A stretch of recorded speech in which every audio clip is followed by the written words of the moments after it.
Everyone, welcome back to Sanjeev academy. My name is Khalid Ansari और आज का हमारा जो टॉपिक है बहुत इंटरेस्टिंग टॉपिक आ रहा है 12th के स्टूडेंट के लिए, रिकॉन्स्टिट्यूशन ऑफ अ पार्टनरशिप।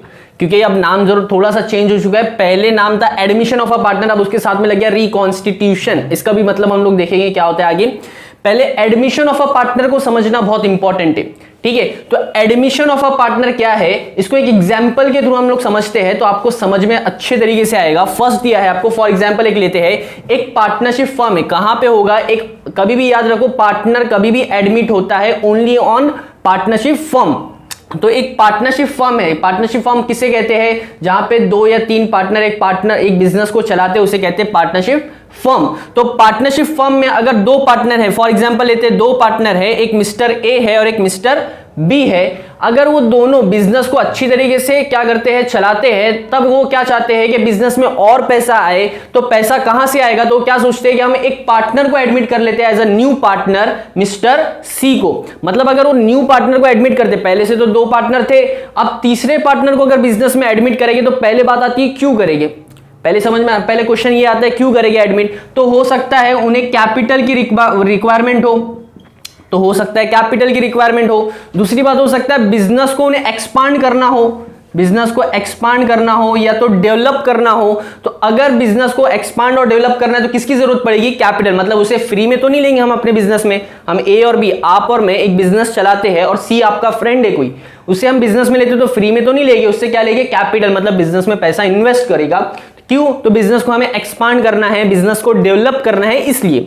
एक और एक बात आती है as well as use the skill. मतलब क्या हो गया, उसके बाद कोई ऐसी स्किल होगी, as well as use the skill of that person to improve the overall performance of the partnership firm. मतलब क्या निकल के आया कि उसकी ऐसी कोई स्किल हो, ऐसा कोई हुनर हो उसके पास, या ऐसा कोई लाइसेंस हो जिससे हमारे पार्टनरशिप फर्म की इंप्रूवमेंट हो सके, किसमें, ओवरऑल परफॉर्मेंस में। तो परफॉर्मेंस वो अच्छे से कर सके, इसलिए क्या करते हैं हम एक पार्टनर को एडमिट करते हैं। तो आपको यहां पे क्या सीखना है पूरे चैप्टर में, एडमिशन ऑफ अ पार्टनर में, कि 2 पार्टनर है, अगर एक पार्टनर और एडमिट होता है हमारे पार्टनरशिप फर्म में, तो हमारे पार्टनरशिप फर्म का अकाउंटिंग ट्रीटमेंट किस तरीके से होगा, ये पूरे चैप्टर में आपको सीखना है। मतलब अकाउंटिंग ट्रीटमेंट किस तरीके से होता है, ये चीज को आपको ध्यान से समझना है पूरे चैप्टर में, ठीक है। उसी तरह बाकी बात, रिकॉन्स्टिट्यूशन का मतलब क्या होता है।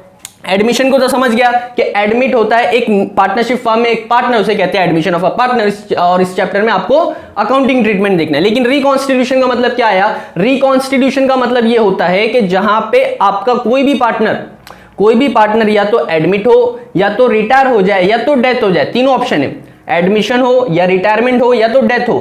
तीनों केस में अगर कोई पार्टनर भी निकलता है या आता है, तब आपके जो प्रॉफिट शेयरिंग रेशियो है वो चेंज होते हैं। फॉर एग्जांपल 2 पार्टनर थे, अगर 100 रुपया प्रॉफिट हुआ तो ये 50 लेगा और ये 50 लेगा, बराबर।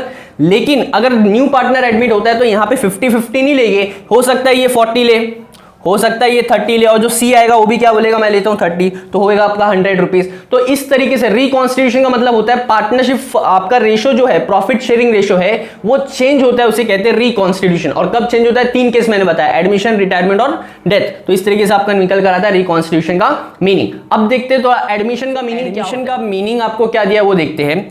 According to section 31 subsection 1 of the partnership act 1932, आपको ये सेक्शन याद रखना है, ठीक है। सेक्शन 31 सबसेक्शन 1 कहता है ऑफ द पार्टनरशिप एक्ट 1932 के हिसाब से कि a person can be admitted as a new partner. कोई भी पर्सन एक बिजनेस पार्टनरशिप फर्म में एडमिट हो सकता है, कैसे, only with the consent of all existing partner. Consent का मतलब क्या आया, सबकी परमिशन, किसकी परमिशन होना चाहिए, consent of all existing partner. Existing partner का मतलब ये होता है कि जो पार्टनरशिप फर्म में जो पुराने पार्टनर है, जो पुराने पार्टनर मतलब अभी हमने एग्जांपल देखे थे ए और बी, जो पुराने पार्टनर थे, तो जो भी हमारे एग्जिस्टिंग पार्टनर है उनका अगर कंसेंट रहता है, उनकी अगर दोनों की परमिशन रहती है। देखो जब भी कोई भी एक पार्टनर को एडमिट करना हो तो आपके मेजॉरिटी ऑफ द पार्टनर का क्या रहना चाहिए, कंसेंट रहना चाहिए, परमिशन रहना चाहिए, तभी एक पार्टनर एडमिट हो सकता है। अगर दोनों पार्टनर में से एक बोलता है कि एडमिट हो सकता है और एक बोलता है कि नहीं कर सकते एडमिट, तो वो एडमिशन उसका नहीं होगा।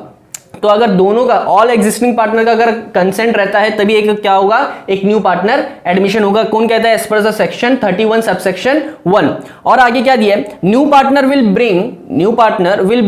ब्रिंग का मतलब क्या हुआ? वो क्या लाएगा? न्यू पार्टनर क्या लाएगा? हिज शेयर ऑफ कैपिटल, मतलब वो अपने हिस्से का कैपिटल लाएगा। कैपिटल मतलब जो पैसा बिजनेस में इन्वेस्ट करता है पार्टनर, उसे कहते हैं कैपिटल। तो नया पार्टनर क्या लाएगा? His share of capital and goodwill.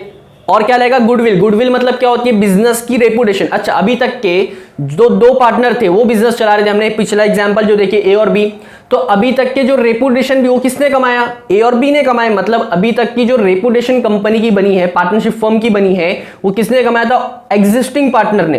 तो अब ये जो नया पार्टनर आएगा फ्री में तो नहीं आएगा, वो तो लाएगा कैपिटल, दूसरा लाएगा बिजनेस की रेपुटेशन, क्योंकि अभी तक के ये दोनों ने कमाए थे, अब ये पार्टनर भी एडमिट हो रहा है, इन दोनों की वजह से उसे भी प्रॉफिट होगा, गुडविल से भी प्रॉफिट होता है, तो इसलिए इसे क्या पे करना पड़ेगा? गुडविल, मतलब उस कंपनी की रेपुटेशन की एक कीमत पे करना पड़ेगी एज ए गुडविल।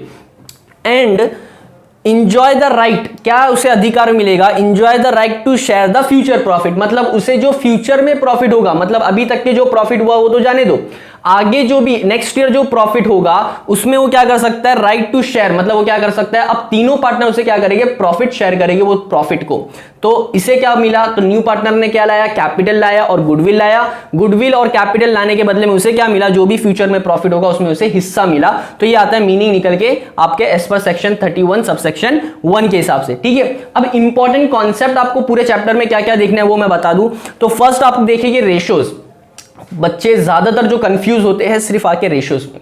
क्यों रेशियो भारी पड़ता है? क्योंकि वहां पे सिर्फ 2 रेशियो निकालना है और आसान है। आपने जो 10 तक के आपने कैलकुलेशंस करे, मल्टीप्लाई और डिवाइड वगैरह, वही करना है, कुछ ज्यादा कॉन्सेप्ट नहीं है। बस याद रखना है आपको 2 तरीके के रेशियोज निकालना है। एक आता है न्यू रेशियो और एक आता है आपका सैक्रिफाइस। न्यू रेशियो और सैक्रिफाइस रेशियो मैं बताऊंगा आपको क्या होता है। तो ये 2 रेशियोज निकालना है। तो देख लेते क्या होता है। वैसे भी न्यू रेशियो मतलब क्या हुआ? क्योंकि 2 पार्टनर थे ए और बी, तो 50-50% अगर वो प्रॉफिट लेते, अगर 100 रुपया प्रॉफिट हुआ तो 50 मैं लूंगा, 50 ये लेगा। ठीक है, लेकिन सी पार्टनर आ गया तो उसे भी कुछ प्रॉफिट देना पड़ेगा। तो अब यहां पे जो नया पार्टनर आया उसे प्रॉफिट देना पड़ेगा, मतलब तीनों का यहां पे इफेक्ट पड़ेगा। जो 50-50 लेते थे वो 50-50 नहीं लेंगे, अब क्या लेंगे? वो 40 या 30 लेंगे और इसे भी क्या दे देंगे? 30। तो 40-30-30, तो ये आपका कितना हो जाएगा? 100। तो इस तरीके से न्यू रेशियो बनता है, मतलब जब भी नया पार्टनर एडमिट हुआ तो न्यू रेशियो आपका निकलेगा। नेक्स्ट आता है सैक्रिफाइस रेशियो। सैक्रिफाइस का मतलब क्या होता है? सैक्रिफाइस, मैंने अपना कुछ हिस्सा सैक्रिफाई कर दिया किसी और पर्सन के लिए, मतलब जो एग्जिस्टिंग पार्टनर थे आपके ए और बी, जो पुराना एग्जांपल है हमारा, तो ए और बी ने अपना थोड़ा हिस्सा, देखो पहले कितना मिलता था ए और बी को, तो एक एग्जांपल लेते, ए को पहले मिलता था 50% और बी को कितना मिलता था? 50% ऑफ द प्रॉफिट, बराबर। अब सी आ गया है, तो सी जब एडमिट होगा आफ्टर एडमिशन तो इनका परसेंटेज चेंज हो गया। ये कितना ले रहा है? 40, ये ले रहा है 30। अब जब सी आएगा वो भी कितना लेगा? 30। तो अब ये हो जाएगा आपका 100%। ठीक है, तब यहां पे इनका कितना हो गया? 50 का 40 हो गया, मतलब इसने 10% अपना खोया। 50 से 30 हो गया, इसने 20% अपना दे दिया हिस्सा, तब जाके इसको 30% प्रॉफिट मिल रहा है। मतलब यहाँ पे सैक्रिफाइस कितना हुआ? तो 50 से 40, मतलब इसने सैक्रिफाइस किया 10%, और 50 से 30 पे आ गया, मतलब इसने सैक्रिफाइस किया 20%। तो 20 + 30 ये आपका प्लस करके आता है 30%। तो इस तरीके से मतलब सैक्रिफाइस का मतलब क्या निकल के आया? ओनली कि जो एग्जिस्टिंग पार्टनर है वो अपना प्रॉफिट दे देते हैं न्यू पार्टनर को, उसे कहते हैं सैक्रिफाइस रेशियो। न्यू रेशियो तो तीनों को इफेक्ट पड़ा। पहले 50-50 था, तो 40-30-30 हो गया, न्यू रेशियो मिल गया। उसके बाद सैक्रिफाइस रेशियो, वो रेशियो जहां पे जो एग्जिस्टिंग पार्टनर है वो अपना हिस्सा दे देते हैं न्यू पार्टनर को, उसे कहते हैं सैक्रिफाइस रेशियो। ठीक है, तो ये आपको कॉन्सेप्ट सीखना है रेशियोज का। नेक्स्ट कॉन्सेप्ट आता है वैल्यूएशन ऑफ गुडविल, क्योंकि गुडविल आपकी बिजनेस की रेपुटेशन है, तो इसकी वैल्यूएशन भी करने आपको आना चाहिए एडमिशन में, क्योंकि कहीं कहीं क्वेश्चंस में वैल्यूएशन आपको समझ में नहीं आती गुडविल की किस तरीके से करना है। ये हम समझेंगे आपके प्रैक्टिकल क्वेश्चन में, जब हमारा नेक्स्ट वीडियो आएगा उसमें। ठीक है, यहां तक ओके। आज के वीडियो में हम जो देखेंगे ज्यादातर हम रेशियोज के बारे में देखेंगे। रेशियोज को स्टार्ट करने से पहले हम देख लेते हैं पेपर में क्वेश्चन किस टाइप का आता है। तो क्वेश्चन आपका जो आता है 10 मार्क्स का एक क्वेश्चन बोर्ड एग्जाम में पूछा जाता है। एक आती है बैलेंस शीट, आपको मतलब ओल्ड लास्ट ईयर की आपको बैलेंस शीट दी रहेगी, जहां पे सिर्फ 2 पार्टनर रहते। देखो एग्जिस्टिंग पार्टनर मतलब ए और बी 2 पार्टनर थे, तो 2 पार्टनर की आपको बैलेंस शीट दी रहेगी ऑलरेडी। ठीक है। उसके बाद आपको एडजस्टमेंट दिया रहेगा और एडजस्टमेंट में कहा जाएगा कि एक नया पार्टनर एडमिट होता है, वो कितना कैपिटल लाएगा, वो कितना गुडविल लाएगा और एसेट्स और लायबिलिटीज की जो वैल्यूज है वो किस तरीके से चेंज होगी, सारा एडजस्टमेंट में आपको कहा जाएगा। ठीक है, तो आपको बैलेंस शीट आपको जो दी रहेगी वो, उसके बाद आपका एडजस्टमेंट, और एडजस्टमेंट में आपकी सारी चीजें रहेगी। उसके बेस पे आपको सॉल्यूशन किस तरीके से प्रिपेयर करना है, तो फर्स्ट आपको प्रिपेयर करना रहेगा रीवैल्यूएशन अकाउंट। अच्छा, रीवैल्यूएशन अकाउंट किसे कहते हैं, तो मैं पहले तो इसको आसान अगर लैंग्वेज में कहना है तो मैं ये कह सकता हूं कि revaluation account is equal to your profit and loss account. जिस तरीके से आपका प्रॉफिट एंड लॉस अकाउंट अपने पार्टनरशिप फाइनल अकाउंट में देखे थे, उसी तरह आपका प्रॉफिट एंड लॉस अकाउंट रहेगा। एक लेजर अकाउंट आपका इस टाइप का बना रहता है, ये डेबिट साइड रहता है और ये क्रेडिट साइड। यहां पे सारे बिजनेस के एक्सपेंस आते हैं और यहां पे इनकम, तो यहां पे इनकम और यहां पे सारे एक्सपेंसेस। उसी को ध्यान में रखते हुए रीवैल्यूएशन अकाउंट का मतलब क्या निकल के आता है, जब भी आपके एसेट और लायबिलिटीज, एसेट और लायबिलिटीज की वैल्यू जब भी चेंज होगी, मतलब एसेट और लायबिलिटीज की वैल्यू चेंज हुई, तो हम क्या करेंगे, कहां लिखेंगे, रीवैल्यूएशन अकाउंट। रीवैल्यूएशन अकाउंट में आपको ये याद रखना है कि जब भी एसेट्स की वैल्यू अगर कम होती है, एसेट की वैल्यू कम, फॉर एग्जांपल मेरे पास लैंड था 1 लाख का, वो 1 लाख का जो लैंड था, जो जमीन थी, वो 80,000 की हो गई, 80,000 की, मतलब 20,000 कम हो गई। तो अगर एसेट की वैल्यू कम हुई तो बिजनेस का क्या है, एक्सपेंस है, तो कहां जाएगा आपके रीवैल्यूएशन के डेबिट साइड, ये साइड में आएगा, एक्सपेंस है। उसी तरह अगर एसेट की वैल्यू बढ़ गई, मेरा लैंड था 1 लाख का, या एक मशीन थी 1 लाख की और उसकी वैल्यू हो गई 1,50,000, मशीन की वैल्यू बढ़ गई, 50,000 रुपया प्रॉफिट है, तो कहां जाएगा, क्रेडिट में जाएगा। ठीक है, क्रेडिट मतलब ये साइड। उसी तरह अगर लायबिलिटीज ले लेते हैं, लायबिलिटीज अगर बढ़ रही है, देखो लायबिलिटीज का मतलब क्या होता है, रिस्पॉन्सिबिलिटीज, मुझे क्रेडिटर्स को पेमेंट ज्यादा करना है या बिल्स पेबल ज्यादा पे करना है, मतलब जो भी आपका एक्सपेंस है वो अगर बढ़ता है, लायबिलिटीज अगर बढ़ जाती है तो आपके बिजनेस का एक्सपेंस है, मतलब कहां लिखेंगे, डेबिट साइड में। उसी तरह अगर लायबिलिटीज अगर आपकी कम हो जाती है, लायबिलिटीज अगर कम हो जाती है, मतलब हमें क्रेडिटर्स को पेमेंट 80,000 का देना था, लेकिन अब 80,000 नहीं, अब 50,000 ही देना है, तो 30,000 कम हो गई, तो आपकी क्या है, इनकम, तो कहां शो करेंगे, क्रेडिट साइड में। तो इस तरीके से आपका ये एकदम इंपॉर्टेंट आता है आपका कॉन्सेप्ट रीवैल्यूएशन अकाउंट में। जब भी एसेट और लायबिलिटीज की वैल्यू चेंज होगी तब आपके रीवैल्यूएशन अकाउंट पे इफेक्ट पड़ेगा, तो यहां पे आपको इफेक्ट पास करना है। उसके बाद आता है पार्टनर्स कैपिटल अकाउंट। जिस तरीके से आपने पार्टनरशिप फाइनल अकाउंट में फर्स्ट चैप्टर जो है उसमें आपने सीखे थे पार्टनर्स कैपिटल अकाउंट किस तरीके से प्रिपेयर करना है, कि दो पार्टनर है या 3 पार्टनर, उनके कॉलम्स बनेंगे और उनसे रिलेटेड जो भी पर्सनल अकाउंट से रिलेटेड चीजें, पर्सनल अकाउंट किसे कहते हैं, जो भी पार्टनर का नाम जैसे रहते हैं, ए और बी पार्टनर है, तो जो भी पार्टनर के नाम रहेंगे और उनसे रिलेटेड जो भी चीज रहेगी कहा जाएगा पार्टनर्स कैपिटल अकाउंट में, ये पर्सनल अकाउंट रहता है। ठीक है, next balance sheet. Balance sheet तो अभी तक के जैसे सीखते हैं आप लोग, पार्टनरशिप फाइनल अकाउंट में देखे, एनपीओ में देखे, उसी तरीके की आपकी बैलेंस शीट, आपको न्यू बैलेंस शीट प्रिपेयर करना रहेगी जहां पे आपके तीनों पार्टनर आएंगे। ठीक है, तो इस तरीके से आपका क्वेश्चन ऐसा रहेगा और सॉल्यूशन आपको इस तरीके से 3 फॉर्मेट में, रीवैल्यूएशन, पार्टनर्स कैपिटल और बैलेंस शीट में प्रिपेयर करना है। ठीक है, यहां तक समझा? ओके, रेशो देख लेते हैं। पहले हम लोग स्टार्ट करते हैं फर्स्ट रेशो से। रेशो में मैंने 2 बताया आपको, 2 तरीके के रेशो आपको देखना है। फर्स्ट तो आपको देखना है न्यू रेशो, उसके बाद हम देखेंगे सैक्रिफाइस रेशो। तो न्यू रेशो पहले तो कब निकलेगा ये याद रखो, न्यू रेशो जब निकलता है जब न्यू पार्टनर अगर एडमिट होता है हमारे पार्टनरशिप फर्म में, तब हमारा निकलता है न्यू रेशो, क्योंकि सब क्या करेंगे, कंट्रीब्यूट अलग करेंगे। फॉर एग्जांपल एक लेते हैं, यहां पे क्वेश्चन दिया है, क्वेश्चन नंबर 1 दिया है, X and Y are partners sharing profit and loss in the ratio of 2:3। मतलब जो भी प्रॉफिट होगा उसमें से हम 2:3 क्या करेंगे, एक्स एंड वाई बांटेंगे। मतलब एक्स कितना लेगा 2 और वाई कितना लेगा 3, ये इनका प्रॉफिट शेयरिंग रेशियो। मतलब अगर 100 रुपया हुआ तो इसमें से 2/5 लेगा एक्स और 3/5 लेगा आपका वाई।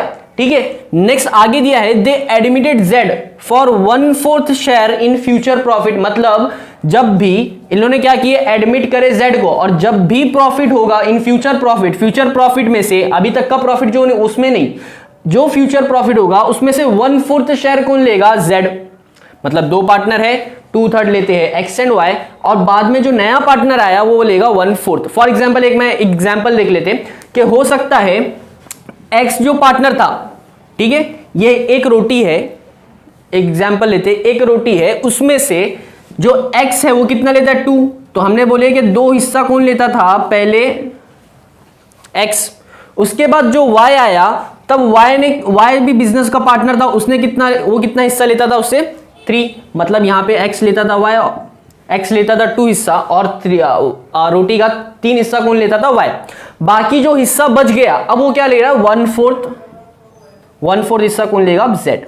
मतलब एक एग्जाम्पल और अच्छे से समझ में आएगा कि एक रोटी थी, आप और मैं आधा आधा खाते थे, ये इसको छोड़ दो, आपको एक अच्छे से एग्जांपल लेते। एक रोटी थी, उसमें से हम आधी मैं लेता था और आधी आप खाते थे एक रोटी में से। अब एक नया पार्टनर आया हमारे बिजनेस में, अब हम एक ही रोटी कमाते हैं, एक रोटी दिन भर में कमाने के बाद हम अब हमें क्या करना है, तीनों में क्या करना है, कंट्रीब्यूट करना है, डिस्ट्रीब्यूट करना है। तो हम क्या करेंगे, तो तीनों में जब डिस्ट्रीब्यूट करना है तो मैं जो 50% लेता था और आप जो 50% लेते थे, अब हम क्या कर देंगे, कम कम कर देंगे। मतलब मैं ले लेता हूं 30%, आप ले लो 30%, बाकी जो बचेगा वो 40% किसे दे दो, z को। तो उसी तरह यहां पे भी 2/3 लेता था ये हिस्सा x, y लेता था 3/5 और 1/4 को लेगा अब z। मतलब हम क्या करेंगे, उतने ही प्रॉफिट में क्या करना है, आपको खेलना है। तो उसी तरह एक एज्यूम, यहां पे एजम्पशन आपको ये लगाना है। अगर ये एग्जांपल भी आपको नहीं समझा तो एक और एक अच्छे से एग्जांपल में ये समझते हैं, एक एज्यूम करना है। सॉल्यूशन में आपको कभी भी याद रखो, एक एज्यूम करना है कि कंपनी या पार्टनरशिप फर्म अगर ₹1 प्रॉफिट कमाता है, ₹1 प्रॉफिट कमाता है, उसमें से 1/4 कौन लेगा, z। तो सॉल्यूशन पे आ जाओ आप लोग। फर्स्ट तो सॉल्यूशन किस तरीके से स्टार्ट होगा, एक एज्यूम करना है। एज्यूम करने के बाद ₹1 का अगर प्रॉफिट है तो ₹1 में से 1/4 कौन लेगा, z। ठीक है, तो बाकी कितना बच गया, तो कैसा करते हैं इसका कैलकुलेशन आप लोग। यहां पे कुछ नहीं, मतलब 1, 4 1 जा 4, ठीक है, माइनस की साइन माइनस, 1 1 जा 1 डिवाइड बाय 4 1 जा 4। कैसा करना है इसको, ऐसा क्रॉस मल्टीप्लाई करना है। उसके बाद आंसर क्या मिला, 4 में से 1 गया, बचा 3, तो 3/4 इज योर रिमेनिंग प्रॉफिट। क्या बच गया आपका, रिमेनिंग प्रॉफिट। और अच्छे से समझते, मतलब ₹1 जो प्रॉफिट होता था, ₹1 में हम दोनों लेते थे x एंड y। अब z आ गया तो बोला मैं 1/4 मैं लूंगा, तो बाकी जो बच गया 3/4, तो 3/4 में आप लोग आपस में समझ लो आपका जो रेशो रहेगा। तो यहां पे हम देख लेते हैं x का क्या रेशो है, तो x का रेशो क्या था, 2 डिवाइडेड बाय 5, 2 डिवाइडेड बाय 5। 5 कहां से आया, तो देखो कभी भी याद रखो रेशियो में 2:3 है, तो 2 + 3 = 5, तो डिवाइड बाय 5, डिनोमिनेटर में 5 आएगा। तो 2/5 इज योर x का रेशियो है। मल्टीप्लाई करना है, कितना प्रॉफिट बचा है, 3/4 ही प्रॉफिट बचा है, तो 3/4 में इन्हें लेना पड़ेगा, आपस में बांटना पड़ेगा। तो ये 3/4 का ये 2/5 लेगा। सेम उसी तरह y भी क्या करेगा, y का रेशियो क्या था, 3/3 + 2 5, तो 3/5 मल्टीप्लाई बाय रिमेनिंग कितना प्रॉफिट बचा है, 3/4, तो 3/4। मतलब इतने प्रॉफिट में ही अपना हिस्सा लेगा और इतने ही प्रॉफिट में ही अपना हिस्सा लेगा। बाकी जो 1/4 किसने ले लिया, z ने ले लिया। अब यहां पे मल्टीप्लाई कैसे, आप मल्टीप्लाई की इक्वेशन तो डायरेक्ट मल्टीप्लाई करना है, 3 2 जा 6, 4 5 जा 20। सेम यहां पे 3 3 जा 9, 4 5 जा 20। डिनोमिनेटर जो दोनों का है x एंड y का 20 20 सेम है, ठीक है। z का क्या है रेशो, z का कितना रेशो था, उसने क्या बोला था, 1/4 में लूंगा, तो 1/4 प्रॉफिट ये ले रहा है। लेकिन यहां पे जो डिनोमिनेटर है, जो यहां पे 20 है, यहां पे 20 है, लेकिन यहां पे 4 है, तो इसको भी हमें 20 करना है। तो क्या करेंगे हम, अगर इसे भी 20 करना है तो हम मल्टीप्लाई करेंगे, ठीक है। मल्टीप्लाई कैसे करना है, तो 4 को मैं किससे मल्टीप्लाई करूं कि मुझे आंसर में 20 मिले, ठीक है। 4 को मैं किससे मल्टीप्लाई करूं कि मुझे आंसर में 20 मिले, तो मैं किससे मल्टीप्लाई करूंगा, 5 से। 5 4 जा 20, ठीक है।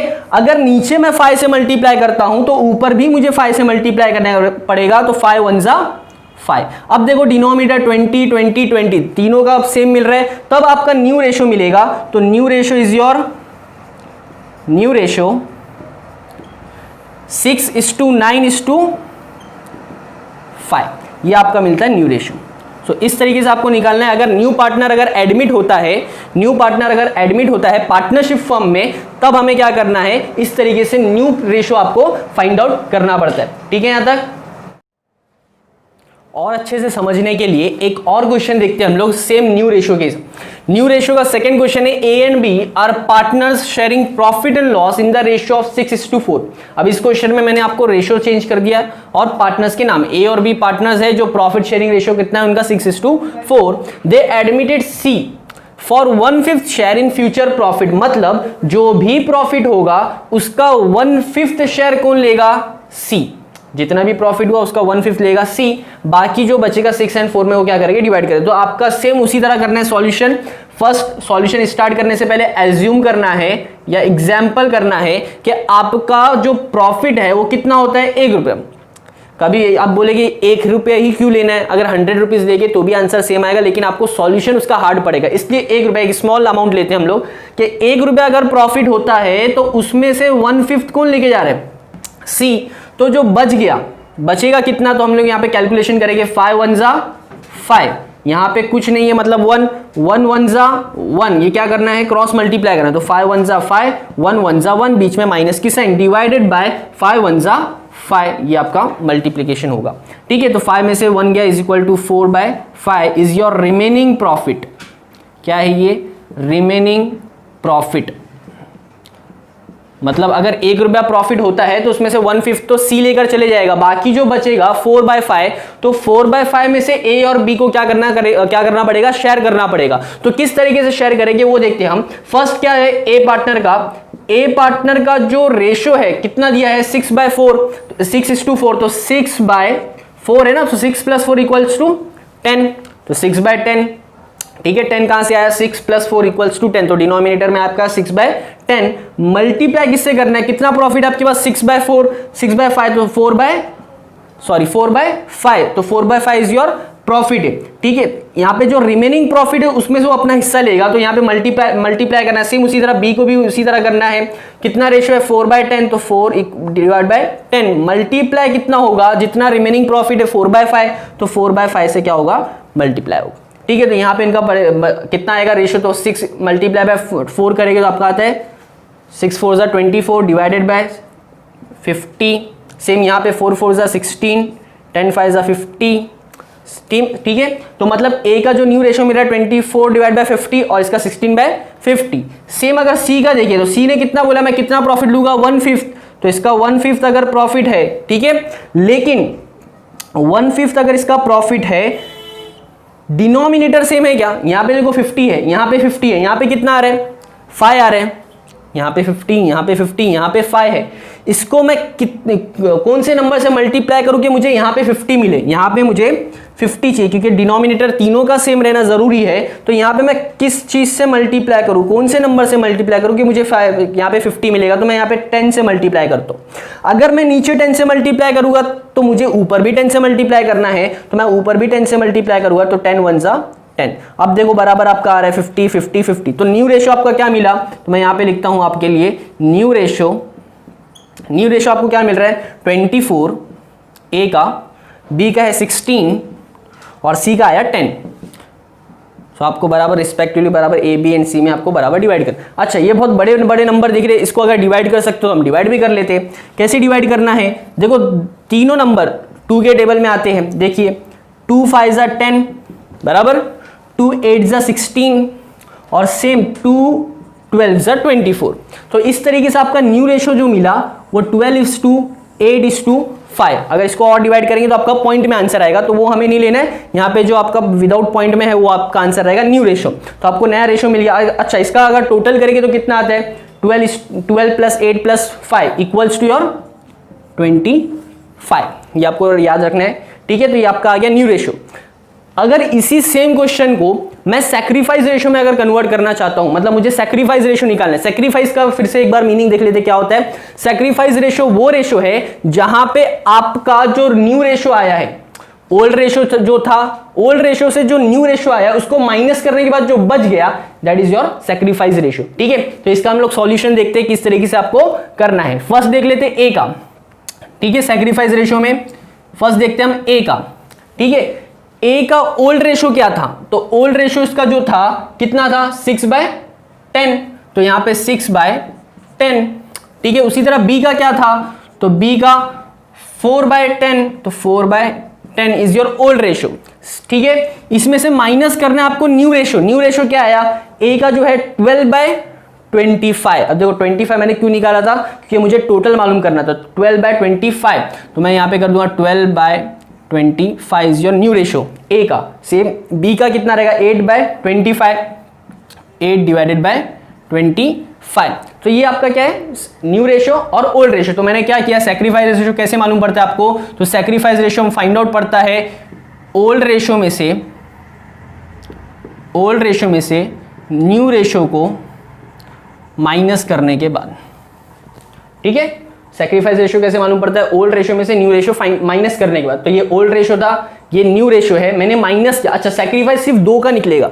सैक्रिफाइस कौन करता है, जो हमारे एग्जिस्टिंग पार्टनर कौन थे, ए और बी, बाद में सी एडमिट हुआ, तो जो एग्जिस्टिंग पार्टनर है वो क्या करते हैं, सैक्रिफाइस, तो उनका ही निकलता है सिर्फ सैक्रिफाइस रेशियो, बाकी सी तो अभी न्यू एडमिट हुआ है तो उसका तो निकलेगा न्यू रेशियो। ठीक है, इसको माइनस करने का आपका सेम सॉल्यूशन किस तरीके से आप लोग 10th में सीखते आए वैसे ही करना है, क्रॉस मल्टीप्लाई करना है। ठीक है, क्रॉस मल्टीप्लाई देखो कैसा करना है, 25 मल्टीप्लाई बाय 6 कितना आ जाएगा आपका answer, 25 multiply by 6 equals to 150।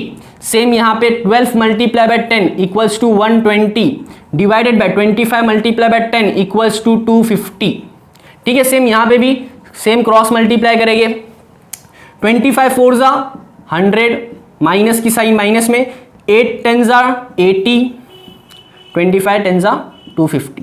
इसका सॉल्यूशन आपका निकल के आता है 150 minus 120 equals to 30 divide by 250 और यहाँ पे 20 डिवाइड बाय 250। तो सैक्रिफाइस रेशियो क्या निकल के आया, 30:20। इसको अगर डिवाइड करेंगे आप लोग 2 के टेबल से करते हैं तो 2 के टेबल से या 10 के टेबल से डायरेक्ट होता है, 10 2 जा और 10 3 जा। तो सैक्रिफाइस रेशियो विल बी 3:2। ये आपका निकल गया है सैक्रिफाइस। तो कभी भी याद रखो, सैक्रिफाइस मतलब जो एग्जिस्टिंग पार्टनर है वो जितना सैक्रिफाइस कर रहे हैं तो ये अपना 3:2 क्या कर रहे हैं, सैक्रिफाइस कर रहे हैं। तो आपको क्या फॉर्मूला याद रखना है, ओल्ड रेशियो में से न्यू रेशियो माइनस करना है तो मिलेगा सैक्रिफाइस। और न्यू रेशियो के लिए आपका ये इस तरीके का क्वेश्चन रहेगा। तो आपको पेपर में जो आते हैं हो सकता है न्यू रेशियो फाइंड आउट करने हैं। अच्छा, ये आपका जो प्रैक्टिकल क्वेश्चन रहेगा जो मैंने आपको बताया सॉल्यूशन किस हिसाब से करना है, उस क्वेश्चन में ये कहीं कहीं यूज होता है, हर क्वेश्चन में यूज नहीं होता। कोई अगर डिफिकल्ट क्वेश्चन है जहां पे बोला जाएगा कि आपको न्यू रेशियो फाइंड आउट, ऐसा भी होता है कि क्वेश्चन में न्यू रेशियो दिया है, अगर नहीं दिया है तो फाइंड आउट करना पड़ता है। अगर फाइंड आउट करना है तो इस तरीके से न्यू रेशियो फाइंड आउट करना है। अगर सैक्रिफाइस रेशियो बोलता है तो सैक्रिफाइस रेशियो आपको ओल्ड रेशियो में से न्यू रेशियो माइनस करने के बाद फाइंड आउट करना है। ठीक है, यहां तक लास्ट क्वेश्चन देख लेते हैं, क्वेश्चन नंबर 3, जहां पे हम न्यू रेशियो भी देखते हैं और सैक्रिफाइस भी देखेंगे। न्यू रेशियो के लिए क्वेश्चन पहले क्या दिया है, Amit and Sumit are partners sharing profit and loss in the ratio of 5:3। मतलब 2 पार्टनर है अमित एंड सुमित, क्या रेशियो में जो भी प्रॉफिट होगा उसमें 5:3 में क्या करेंगे, प्रॉफिट शेयर करेंगे। दे एडमिटेड सुजीत, एक नया पार्टनर को उसने एडमिट किया वो दोनों ने, for 1/7 share for the in future profit. मतलब क्या हुआ, शेयर कितना करेगा, जो भी प्रॉफिट होगा उसका 1/7 हिस्सा कौन लेगा, सुजीत, और बाकी जितना भी बचा उसमें से किसे खेलना है, अमित एंड सुमित को खेलना है। ठीक है, तो अब यहां पे आपका सॉल्यूशन किस तरीके से स्टार्ट होगा, अगर कभी भी याद करो आपको 1 रुपया एक प्रॉफिट लेना है, 1 रुपया अगर प्रॉफिट होता है, एज्यूम करें आपने 1 रुपया अगर प्रॉफिट होता है तो उसमें से 1/7 कौन लेके जा रहा है, सुजीत। तो सुजीत 1/7 लेके गया तो बचा कितना, 6/7। जिस तरीके से अभी तक के 2 क्वेश्चन में करे उसी तरीके से आपको क्रॉस मल्टीप्लाई करके आंसर निकालना है। 6/7 आपका प्रॉफिट बचा किसका, सुजीत का। ठीक है, अब अमित का शेयर कितना है, 5/8। तो अमित का जो प्रॉफिट है वो कितना, 5/8, मतलब इसका इतना शेयर है। मल्टीप्लाई किससे करेंगे, जितना रिमेनिंग प्रॉफिट बचा है, तो रिमेनिंग प्रॉफिट कितना है, 6/7। सेम उसी तरह सुमित का शेयर कितना है, 3/8। उसी तरह उसका रिमेनिंग प्रॉफिट कितना बचा है, 6/7। 1/7 तो ले लिया आपके सुजीत ने, बाकी जितना बचा उससे आपको मल्टीप्लाई करना। मल्टीप्लाई किस तरीके से होगा, आपका डायरेक्ट होगा, 5 6 जा 30, 8 7 जा 56। सेम यहाँ पे 6 3 जा 18, 8 7 जा 56। ठीक है, सेम उसी तरह सुजीत का आप ले लेते हैं। सुजीत का प्रॉफिट कितना है, तो वहीं पर ही दिया आपको क्वेश्चन में 1/7, मतलब जितना भी प्रॉफिट होगा उसमें से 1/7 ये लेगा। अब ये याद रखना आपका जो डिनोमिनेटर है, यहाँ पे 56, यहाँ पे 56 और यहाँ पे कितना आ रहा है, 7। तो मतलब मुझे ऐसे कौन से नंबर से मल्टीप्लाई करना पड़ेगा जो मुझे आंसर में डिनोमिनेटर में 56 है। तो मुझे किससे मल्टीप्लाई करना पड़ेगा, 7 को 8 से अगर मैं मल्टीप्लाई करता हूँ तो मुझे मिलेगा 56। तो अगर मैं नीचे मल्टीप्लाई कर रहा हूँ 8 से तो ऊपर भी मुझे मल्टीप्लाई करना पड़ेगा 8 से, तो 8 1 जा 8। ठीक है, तो न्यू रेशियो आपका क्या निकल के आया, न्यू रेशियो 30, 18 और 8। ठीक है, 30, 18 और 8। अच्छा, इसे कट सकता है क्या, मतलब और छोटा हो सकता है, किससे हो सकता है, 2 के टेबल से। देखो तीनों नंबर 2 के टेबल में आते हैं, 2 4 जा 8, 2 9 जा 18, 2 15 जा 30। तो ये आपका न्यू रेशियो निकल के आया 15:9:4। अगर इसका हम टोटल करते तो 15 + 9 24 + 4 = 28। तो ये भी आपको याद रखना है, सैक्रिफाइस में ये भी हमें काम आएगा। ठीक है, तो इस तरीके से आपका निकला न्यू रेशो। सेम उसी तरह अगर हम सैक्रिफाइस निकालते हैं तो old ratio minus new ratio करना है। ठीक है, तो old ratio minus new ratio में पहले ओल्ड रेशो कितना था, तो पहले किसका सैक्रिफाइस निकलेगा, अमित का। तो हमने लिखे अमित का रेशो क्या था 5/8, तो 5/8। उसी तरह सुमित का क्या है 3/8। पहले लिख दिया हमने ओल्ड रेशो। क्या करना है, माइनस करना है, तो हम करेंगे माइनस कौन से रेशो से माइनस करना है, न्यू रेशो से। न्यू रेशो आपका क्या दिया है, देखो अमित का 15 है और सुमित का 9 है, तो 15/28 और 9/28। तो ये आपका है 15/28 और यहां पे 9/28। किसका निकलेगा, सिर्फ अमित और सुमित का, क्योंकि वो एग्जिस्टिंग पार्टनर है, वही सैक्रिफाइस करेगी अपना प्रॉफिट, तो उनका ही निकलेगा, सुजीत का सैक्रिफाइस नहीं निकलता है। ठीक है, अब यहां पे आपका किस तरीके से करना है, तो आपको यहां पे क्रॉस मल्टीप्लाई करना है। यहां पे आपको डायरेक्ट करना था, यहां पे आपको क्रॉस मल्टीप्लाई करना है। तो 28 5 आपका आ जाएगा 140, सेम माइनस की साइन, 15 8 आपका आ जाएगा आंसर 120 और 28 8 आपका 224। ठीक है, माइनस कर लेंगे इसको तो ये बचेगा 20/224। सेम उसी तरह यहां पे क्रॉस मल्टीप्लाई सेम यहां पे भी वही करना है। 28 3 तो 28 3 आपका आ जाएगा 84, 9 8 आपका आ जाएगा 72 डिवाइडेड बाय सेम यहां पे 224। माइनस करने के बाद आपका बचता है 12/224। ठीक है, अब रेशो देखो आपका क्या है, डिनोमिनेटर तो दोनों का सेम है लेकिन 20 और 12 है, तो सैक्रिफाइस रेशो क्या निकल के आ रहा है आपका 20 और 12। कोई और कर सकता है कि वो छोटा हो सकता है, तो 2 के टेबल से कर लेते हैं, और कर सकता है